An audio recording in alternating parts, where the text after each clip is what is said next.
ছেলেদের মন নিয়ে খেলতে অনেক বেশি ভালো লাগে। কাস্টিং কাউচের শিকার হয়েছেন কখনো? হয়েছি অনেকবার। বিএফ নাকি সুগার ড্যাডি? Of course BF. আর তোমরা এই সুগার ড্যাডি ওয়ার্ডটাকে তো পচাচ্ছ কেন বলো তো? মেসেঞ্জারে পাওয়া সবথেকে উইয়ার্ড মেসেজ কি ছিল?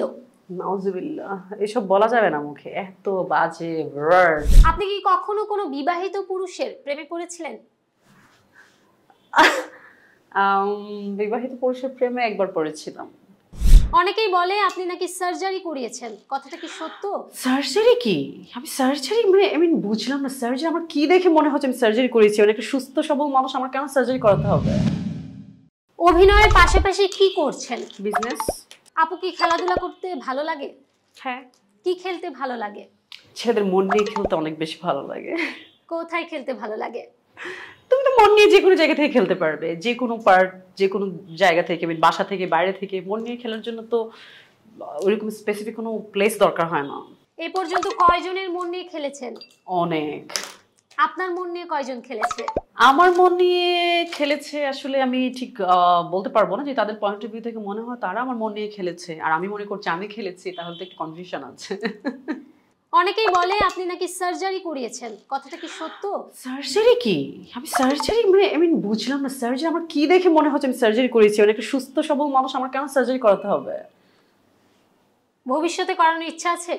ভবিষ্যতে যদি এমন কোনো ধরনের ইচ্ছা মানে ইচ্ছাটা এখন পর্যন্ত নেই। প্রয়োজন যদি মনে করি কোনো কিছুতে যে হ্যাঁ সার্জারি করাই ভালো লাগবে, করতে পারি। Depends on my mood. নিজেকে কি হিসেবে পরিচয় দিবেন, অ্যাক্ট্রেস নাকি মডেল? রাহাত আনহা খান। বিয়ে করবেন কয়দিনের জন্য? আরে বিয়ে কয়দিনের জন্য করে নাকি? বিয়ে তো করব, যখন বিয়ে করব সারা জীবনের জন্য করব, বিয়ে তো বারবার করব না। প্রোডিউসারদের কাছ থেকে অভিনয় ছাড়া আর কেমন প্রস্তাব পান? অভিনয়ের প্রস্তাবটাই পাই যখন পাই। আসলে এখন তো সবাই এত বিজি, কারো কাছ থেকেই যে মানে তুমি মনে হয় অন্য কোনো কিছু মিন করছো, না না, এই ধরনের কোনো প্রস্তাব আমি পাইনি আগেও, এখনো না। হ্যাঁ, প্রেমের প্রস্তাব পেয়েছি দুই একটা ছোটবেলা, যখন ফার্স্ট মানে মিডিয়ায় কাজ করেছি। এখন প্রেমে তো পড়তেই পারে, এটা হোক প্রডিউসার, হোক ডিরেক্টর, হোক অ্যাক্টর, এটা তো রং কিছু না, তাই না? রাতে কোথায় পার্টি করেন? আমি খুব একটা পার্টি করি না, আমার বাসায় ম্যাক্সিমাম টাইম থাকা হয় কাজের বাইরে, আর দেশের বাইরে গেলে মাঝে মাঝে যাওয়া হয়। কাস্টিং কাউচের শিকার হয়েছেন কখনো? হয়েছি অনেকবার। একটি বলা যাবে? না, এটা বললে এই মুহূর্তে আসলে বলা ঠিক হবে না, তাহলে জুনিয়র যারা আসবে, নতুন যারা আসবে, তারা আসলে আগে থেকে প্যারা খেয়ে যাবে। সব জায়গায় তো আছে এই জিনিসগুলো, which is normal. সিন্ডিকেট বলো, casting, which is very normal. So yeah. BF নাকি সুগার ড্যাডি? Of course BF. আর তোমরা এই সুগার ড্যাডি ওয়ার্ডটাকে তো পচাচ্ছ কেন বলো তো? এই সুগার ড্যাডি ওয়ার্ডের যদি আসলে জানো প্রাণ থাকতো, সে না সুইসাইড করে ফেলতো। সে বলতো বাঙালি কেন আমাকে চিনেছিল, বাঙালি কেন আমি ওয়ার্ড যে একটা আছি সুগার ড্যাডি, এই ওয়ার্ডটাকে কেন চিনেছিল? এইটাকে বলতে বলতে বলতে বলতে আসলে কি তোমরা সুগার ড্যাডির মিনিংটাও জানো না। মানে সবাই হচ্ছে সুগার ড্যাডি, কেউ একটা নিজের চেয়ে একটু বড় কাউকে ডেট করলে, নিজের চেয়ে একটু, বা কারো বয়ফ্রেন্ড যদি অনেক রিচ হয়, তাকে বানিয়ে দিচ্ছে তার সুগার ড্যাডি আছে। এই যে একটা মেয়ে, কি যেন নাম, তৃষা বিয়ে করলো একজন লোককে, ওনার নাম হচ্ছে মুস্তাক। আমি এতে এত বেশি দেখেছি, ওনারা ভাইরাল হয়েছে।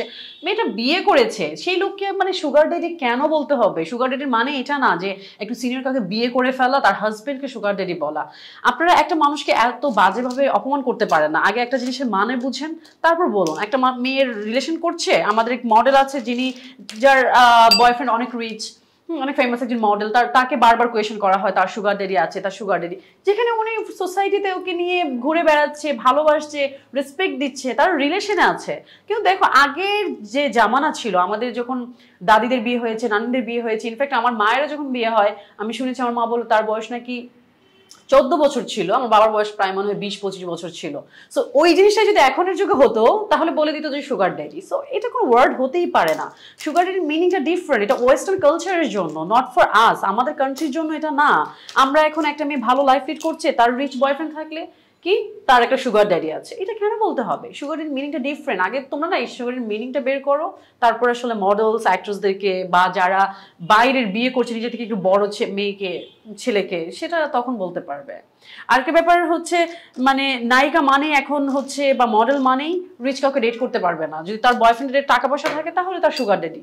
এটা কেন? নিজের চেয়ে যখন কেউ দেখা গেছে যে একটা ছেলে স্ট্রাগল করছে, এমন কাউকে যখন প্রেম করে এমন কারোর সাথে, কই তোমরা তো এটা নিয়ে কেউ কথা বলো না যে মেয়েটা কি ভালো, তাকে নিয়ে তো ফিচার করো না যে মেয়েটা দেখো একটা আনস্টাবলিশ, যে ছেলেটা এখন স্ট্রাগল করছে, মেয়েটা স্টাবলিশ অলরেডি, সেই মেয়েটা তাকে ডেট করছে, তুমি তো এটা অ্যাপ্রিসিয়েট করো না। আমরা মানুষজন এটা কেন পারি না কাউকে অ্যাপ্রিসিয়েট করতে, একটা মেয়েকে বলতে? এমন আমাদের অনেক অ্যাক্ট্রেসই আছে তারা ডেট করেছে, এমন ডিরেক্টরকে ডেট করেছে বা বিয়ে করেছে যে কিনা স্ট্রাগলার, এমনও ছেলে আছে যে কিনা স্টুডেন্ট একটা মেয়ে ডেট করছে। নট অনলি মিডিয়ার বাইরেও সেম। সো আমরা এই ভালো জিনিসগুলোকে, এটাকে আমরা কেউ কিছু বলছি না। আবার এটার একটা নেগেটিভ কিছু আছে, কারণ আমি মানে দেখা গেছে যে ডেট করার টাইমে একটা ছেলে যদি বয়সে নিজের সমান হয়, ছেলেটা অনেক বেশি টাকা আর্ন করছে না কিন্তু মেয়েটা কাজ করছে মিডিয়ায়, মেয়েটার খুব ভালো একটা লাইফস্টাইল, তখন কি বলে জানো, ও এটা তো বয়ফ্রেন্ড একটা আছে, নিশ্চয় সুগার ড্যাডি আছে। হোয়াট দ্য হেল ব্রো, কেন এই কথাটা বলতে হবে, কেন এইভাবে চিন্তা করতে হবে? সো আমি এটার এগেনস্টে যারা কিনা কারো পার্টনারকে নিয়ে, কারো হাজবেন্ডকে নিয়ে ডিরেক্ট বলে ফেলে সুগার ড্যাডি। এটা খুবই খারাপ, দুঃখজনক। আমার মনে হয় আমাদের সকলেরই গুগল করা উচিত সুগার ড্যাডির অ্যাকচুয়াল মিনিংটা কি, সুগার ড্যাডি কারা, সুগার ড্যাডি কাদেরকে পিক করে, কি কি হয়, এই জিনিসগুলো আমাদের জেনে একজনকে কমেন্ট করা উচিত। আমি এটাই বলতে চাচ্ছি। একসাথে কয়টা বয়ফ্রেন্ড হ্যান্ডেল করতে পারবেন? অফকোর্স একটা, পাগল নাকি, একসাথে একটা। সবারই লয়্যালটি থাকা উচিত। যখন লাইফে যে থাকবে তাকে প্রায়োরিটাইজ করা উচিত। যদি মানুষের ভালো না লাগে তার কাছে দূরে সরে যাওয়া উচিত, যে না আমার ভালো লাগছে না, আমার একসাথে থাকতে ইচ্ছে করছে না।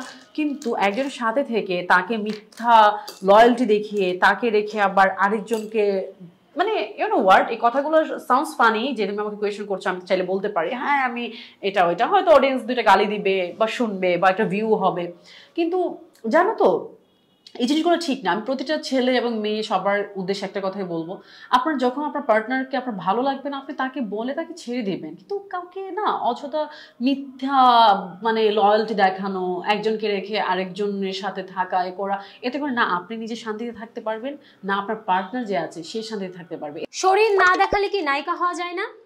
এখন তুমি যদি বলো যে স্লিভলেস পরা, তারপর হচ্ছে বড় গলার ড্রেস পরাটাকে শরীর দেখানো বলে, তাহলে ডেফিনেটলি হ্যাঁ, শরীর না দেখিয়ে নায়িকা হওয়া যায় না। তোমার কি স্লিভলেস পরতে হবে তোমার ক্যারেক্টারের জন্য, তোমার মিনিস্কার্ট পরতে হতে পারে, তোমার দেখা গেছে হচ্ছে ব্লাউজ ছাড়া যে শাড়ি পরে, আমরা এই ধরনের শ্যুটগুলো করেছি। তুমি মডেল হো, নট অনলি যে তোমার নায়িকা, মডেল হতে গেলেও তোমার শরীর দেখানো কি, আমাদের ইসলাম যদি তুমি ফলো করো সেক্ষেত্রে আমাদের কিন্তু চোখের বাইরে একদম হাতের আঙুল দেখানো পর্যন্ত হচ্ছে আমাদের পাপ। সো ওইটা যদি চিন্তা করো তাহলে হ্যাঁ, আমাদের মডেল হতে গেলে, নায়িকা হতে গেলে তোমাকে ডেফিনেটলি তোমার ক্যারেক্টার অনুযায়ী তোমাকে ড্রেস পরতে হতে পারে। সেখানে যদি তোমার কোনো দেখা গেছে যে বিকিনি শর্ট থাকে, সেটাও যদি তোমার পরতে হয় সেটাও পরতে হতে পারে। তো সেক্ষেত্রে তুমি বলতে পারো শরীর না দেখিয়ে আসলে নায়িকা হওয়া যায় না। লিভ টুগেদার সাপোর্ট করেন? আমি আসলে সাপোর্ট করা আর এ করাতে আমার সাপোর্টে তো আর কিছু যায় আসে না। If you like someone, if want to be with that person, comfortable feel করো, তুমি যদি একসাথে থাকতে চাও তাহলে ওয়াই নট। আর বাংলাদেশে তো এটা মনে হয় লিগেল না। সো ওয়েস্টার্ন কালচারে যেটা লিগেল মানুষ তো করছে, দেশের বাইরে সবাই একসাথে থাকছে, পার্টনারের সাথে থাকছে, তারা তো বিয়েও করে না, একসাথে থেকে রিং পরিয়ে যে মানে একসাথে থেকে যায়। সো বাংলাদেশে তো এটা লিগেল না, সেক্ষেত্রে বাংলাদেশে ব্যাপারটাতে আমি আসলে সাপোর্টিং না, যেটা আমাদের লিগেলি না। বাট যদি তুমি মনে করো তুমি বাইরে থাকো, তোমার কাছে মনে হয় তোমার পার্টনার সাথে তুমি থাকবা, কেন না। মেসেঞ্জারে পাওয়া সব থেকে উইয়ার্ড মেসেজ কি ছিল? নাউজুবিল্লাহ, এসব বলা যাবে না মুখে। এত বাজে ওয়ার্ড, এত বাজে বাজে মানে প্যারাগ্রাফগুলো এমন বাজে বাজে, কি জানি মানে পুরো মনে হয় যে কামাসূত্রা এরকম। আর ভালো, এই যে আই লাভ ইউ, আমাকে যখন আমার ফ্যানরা যারা আছে আমাকে যখন লিখে আমার খুব ভালো লাগে, আই ফিল গুড।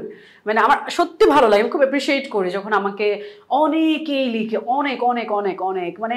সো যখন আমি দেখি যে আই লাভ ইউ লেখা, আমি প্রোফাইলটা আমাকে দেখে ও সুইট। আপনি কি কখনো কোনো বিবাহিত পুরুষের প্রেমে পড়েছিলেন?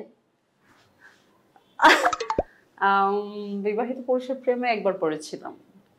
পরে কি প্রেমটা হয়েছিল? আসলে প্রেমটা যখন হয়েছিল তখন জানতাম না, আমার সাথে ধোঁকা হয়েছিল। মানে সে এতটাই গুড লুকিং, এতটাই হ্যান্ডসাম যে তাকে বোঝার রিলেশনের প্রায় কয়েক মাস পর জানতে পেরেছিলাম সে ম্যারিড। তারপর যদি আমি ছেড়ে দিয়েছি।